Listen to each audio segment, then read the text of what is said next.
Hi, this is Andrew Zizas, your host at CFO Studio. I have the pleasure of sitting here today with Brian Giambagno, CFO. Brian's got some great insights for us, and it's nice for him to be here with us today. Brian, thanks for being here on CFO Studio. Andy, my pleasure. Brian, you've got a tremendous amount of experience as a finance executive in many, many companies and many industries.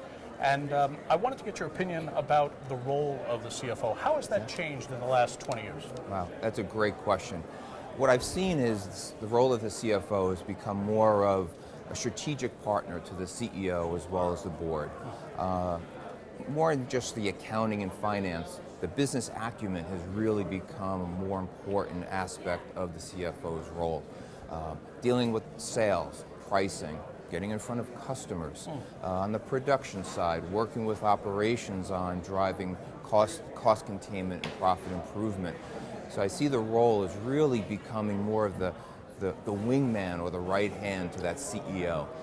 It's interesting. CFOs, not only as viewed internally in most companies, but also externally, have become probably the major linchpin in the corporate structure. And many believe that CFOs almost play the role of a COO.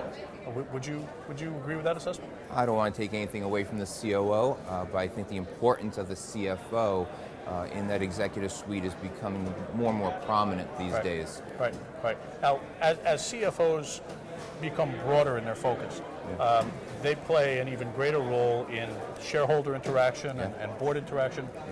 What are your thoughts on that? Wow, even in today's environment, communication is critical, transparency is critical, and there are different levels. Within the executive suite, working with the CEO, the COO, CIO, I've got to be brutally honest with them and really driving profit and margins, what's working.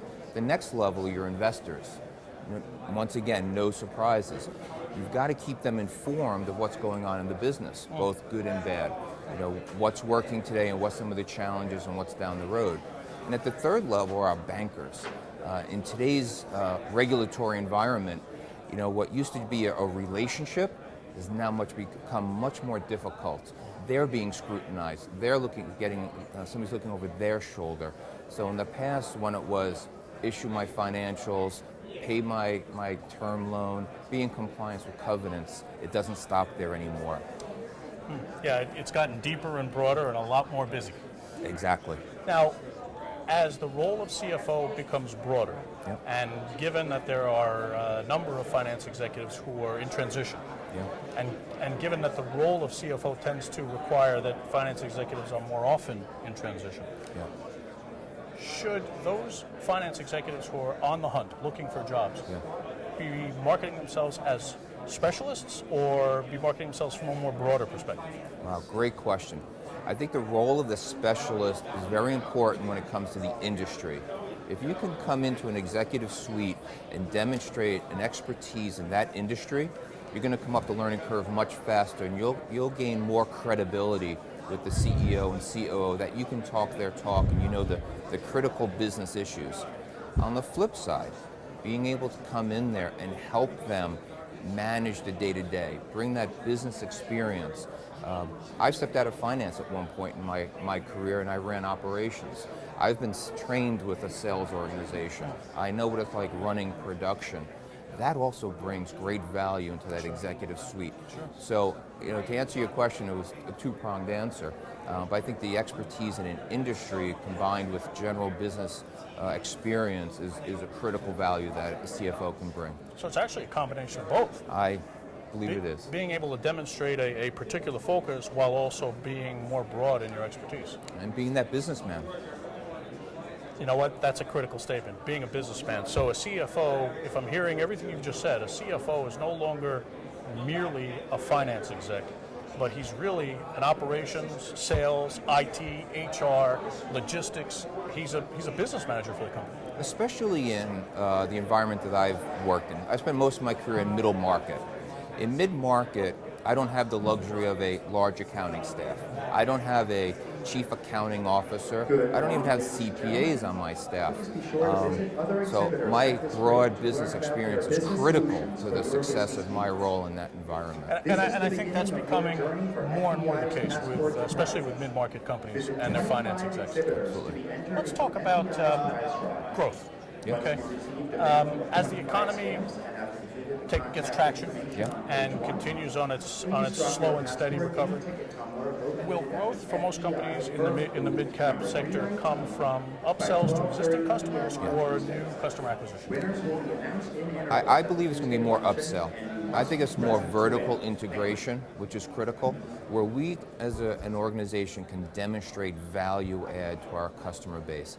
Right now what's happening is everybody's beating each other up over price. You're not going to win that war. Right. So if you can demonstrate a value add and helping a customer solve their critical business issue, you will then get more deeply entrenched into that company's organization. That's where the value is, and that value will pay back over time once the economy really starts to take off. So it's digging deeper into the relationship, finding more points of value, and from that, sales will grow. That's correct. Very interesting. I like that approach. So let's stay on the issue of growth. Gross profit maximization. Okay. In the current economic recovery circumstance, as things continue, has cost cutting really resulted in gross profit maximization for many companies? I wouldn't say maximization, but maintaining gross profit. Because what's happening also, you've got customer attrition, you have price pressure. So on the revenue side, you have an issue to deal with there.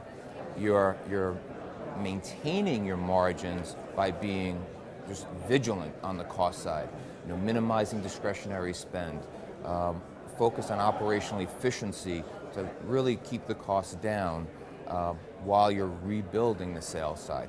So I would say in today's economy, you're maintaining margins. And if you're maintaining, today's maintaining is today's up. Yeah, that's right. Today's maintaining is today's up. Well, we're almost out of time, Brian. Okay. In a word, in a sentence, in a nutshell, what would be your advice for most companies today in terms of what's coming and what's happening on the horizon? Stay steady.